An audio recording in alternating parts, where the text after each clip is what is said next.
उसी खुदावन में आप सबकी सलामती हो।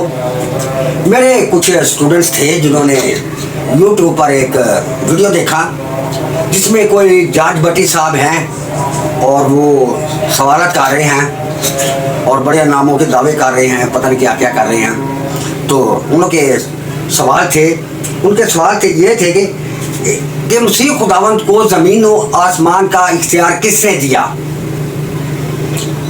फिर वो कहते हैं कि इख्तियार देने वाला कोई और है और ये इख्तियार कब और कहाँ दिया गया।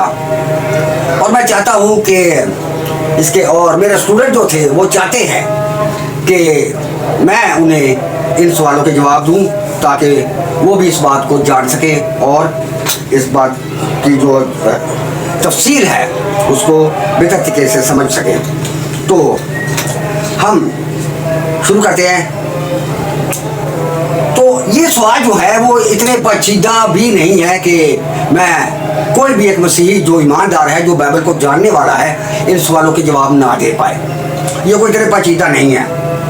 हाँ, तो बात यह है कि इख्तियार वही दे सकता है जिसके पास इख्तियार होता है, और बाप के पास इख्तियार होता है कि वो अपने बेटे को अपना इख्तियार दे, अपनी जायदाद दे, अपनी विरासत दे, या कुछ भी जो बाप के पास है उसे मुकम्मल इख्तियार होता है कि वो अपने बेटे को दे। तो हम देखते हैं पैदाइश की किताब उसका 15वां बाब और उसकी दूसरी आयत से चौथी आयत तक हम पढ़ते हैं। अब्राहम ने कहा, ऐ खुदावंद खुदा तू मुझे क्या देगा, क्योंकि मैं तो बेऔलाद जाता हूँ और मेरे घर का मुख्तार दमिश्की अलीजर है। फिर अब्राहम ने कहा, देख तूने मुझे कोई औलाद नहीं दी और देख मेरा खाना जात मेरा वारिस होगा। तब खुदावंद का कलाम उस पर नाज़िल हुआ और उसने फरमाया, ये तेरा वारिस ना होगा बल्कि वो जो तेरे सुलभ से पैदा होगा वही तेरा वारिस होगा। इन आयात से साफ ज़ाहिर होता है कि बाप की विरासत और इख्तियार का मालिक सिर्फ और सिर्फ उसका बेटा होता है, ना नौकर, ना खादम, ना या कोई गुलाम ये विरासत के मालिक नहीं होते। विरासत का मालिक सिर्फ और सिर्फ बाप का बेटा ही होता है। अब मैं आस्ता आस्ता इन सवालों पर आता हूँ। सवाल ये थे, इख्तियार देने वाला कोई और है, ये इख्तियार कब और कहाँ दिए गए कि इख्तियार देने वाला कोई और है। जी हाँ, इख्तियार देने वाला कोई और है और वो हस्ती है खुदा बाप, यानी उसी खुदावंत का बाप और हम सबका भी बाप। बेशतर इसके कि मैं तफसील में जाऊं, मैं ये बताना ज़रूरी समझता हूँ कि यीशु के साथ उसके बाप के तल्लुकात जो थे वो कैसे थे, और मसीह खुदावंद अपने बाप का कितना फरमाबरदार और ताबेदार था। और खुदा बाप मसीह खुदावंद के बारे में कहता है, और मसीह खुदावंद के बारे में जो खुदा बाप है वो क्या कहता है। दिल तो चाहता है कि मैं पैदाइश से शुरू करूं और मुकाशफा तक जाऊं, लेकिन मैं सवालों की हद तक ही रहूंगा।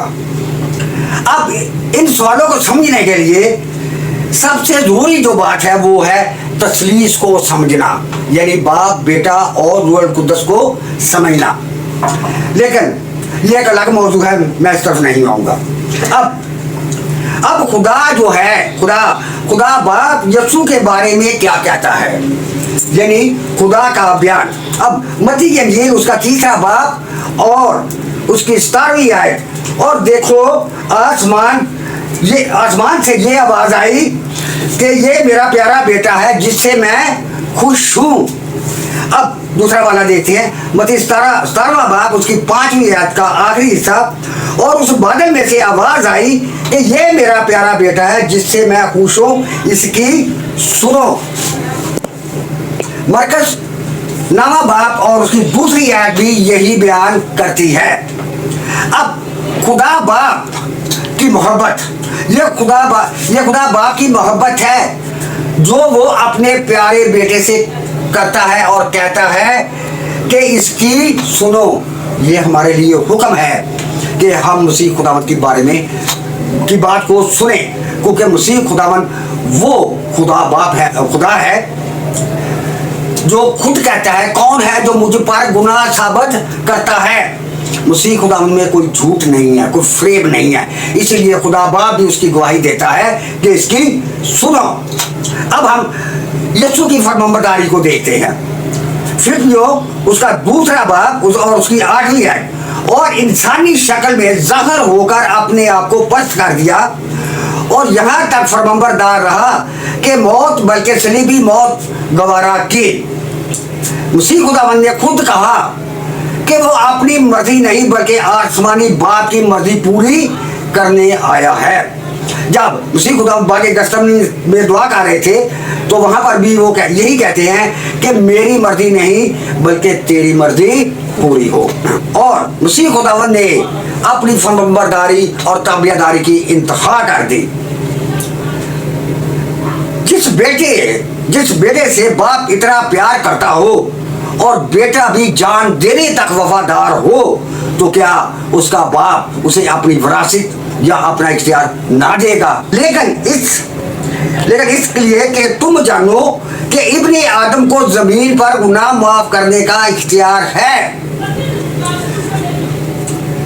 फिर ये मसीह खुदावंद के जो है वो जमीनी इख्तियार हैं, जमीनी इख्तियार के बारे में बात कर रहा हूँ। लेकिन इसलिए कि तुम जानो कि इब्ने आदम को जमीन पर गुनाह माफ करने का भी इख्तियार है। फिर अब यूहन्ना 10 की 16 और 17वीं आयत में देखते हैं, मसीह खुदावंद कहता है कि बाप मुझसे इसलिए मोहब्बत रखता है कि मैं अपनी जान देता हूँ ताकि उसे फिर ले लूँ। मसीह खुदावंद को जान देने और वापस लेने का भी इख्तियार है। अब आम लोगों की राय मसीह खुदावंद के बारे में क्या है? मरकज की अंजील उसका पहला बाब और उसकी 27वीं है। और सब लोग हैरान हुए और आपस में ये कहकर बहस करने लगे, ये क्या है? ये तो नई तालीम है। वो नापाक रूहों को भी इख्तियार के साथ हुक्म देता है और वो उसका हुक्म मानती हैं। इस आयत में लोग भी हैरान हैं यीशु के इख्तियार से कि वो नापाक रूहों को पर भी इख्तियार रखता है। मसीह खुदावंद का नापाक रूहों पर भी इख्तियार था। ये ज़मीनी इख्तियार हैं। फिर ज़मीनी इख्तियार, जिन इख्तियारात का जिक्र मैं कर चुका हूँ, ये सब ज़मीनी इख्तियार थे। मसीह खुदावंद बतौर इंसान बनकर इस दुनिया में आए थे ताकि वो इंसान बनकर इंसान का फिदिया दे। हमें इस बात को समझने की ज़रूरत है कि मसीह खुदावंद दुनिया में इंसान बनकर आए थे, ना कि खुदा। जब हम फिलिप्पियों का खत उसका दूसरा बाब उसकी 6 से 8वीं आयत को देखते हैं तो वहाँ से हमें बखूबी पता चलता है कि यीशु के पास कुल इख्तियार थे, सब कुछ यीशु के इख्तियार में था, मगर मसीह खुदावंद ने खुद को खाली कर दिया और इंसान बनकर खुद को पस्त कर दिया। जो इख्तियार यीशु ने इस्तेमाल करने थे वो किए, जिन इख्तियार को इंसान होते हुए नहीं करना था वो यीशु ने इख्तियार इस्तेमाल नहीं किए। इख्तियार अज़ल से मौजूद था। एज ए गॉड यानी खुदा होते हुए मसीह खुदावंद के पास इख्तियार जो थे वो अज़ल से मौजूद थे। अब हम देखते हैं इलाही फितरत, यूहन्ना पहला बाब और उसकी 1 से 3 आयत तक हम देखते हैं के मुताबिक वो इब्तदा से खुदा के साथ था, सब कुछ इसी के वसीला से पैदा हुआ। यीशु अज़ल से कादिर मुतलक है और रहेगा। अब फिर हम देखते हैं ज़मीनी इख्तियार के बारे में थोड़ा सा। अपनी ज़मीनी खिदमत के दौरान भी यीशु ने साबित कर किया कि इसके पास इख्तियार हैं। मिसाल के तौर पर बदरूहों को निकालना, बीमारों को शिफा देना, मुर्दों को जिंदा करना, गुनाहों को माफ़ करना और बगैर किसी पूछ-गीछ के एक डाकू को फरदौस में ले जाना, ये मसीह खुदावंद ही का काम था। अब हम बाइबल की वजाहत देखते हैं। मुकाशा की किताब उसका 21वां बाब और उसकी 3री आयत में मसीह खुदावंद फरमाते हैं, जैसा मैं भी गालिब आकर अपने बाप के साथ इस तख्त पर बैठ गया, यानी काम मुकम्मल करने के बाद वो बाप के साथ शरीके इख्तियार हुआ। मसीह खुदावन ने जब अपना पूरा काम मुकम्मल कर लिया, वो कुर्बानी जिसकी तैयारी अज़ल ही से हो रही थी, जब उसने वो कुर्बानी दे दी और मौत और गुनाह पर फतह पा ली, तो फिर बाप ने सारे का सारा इख्तियार अपने बेटे को दे दिया। फिर हम देखते हैं आगे इफ्सियों पहला बाप उसकी 20 से 22 आयत। खुदा ने मसीह को मुर्दों में से जलाकर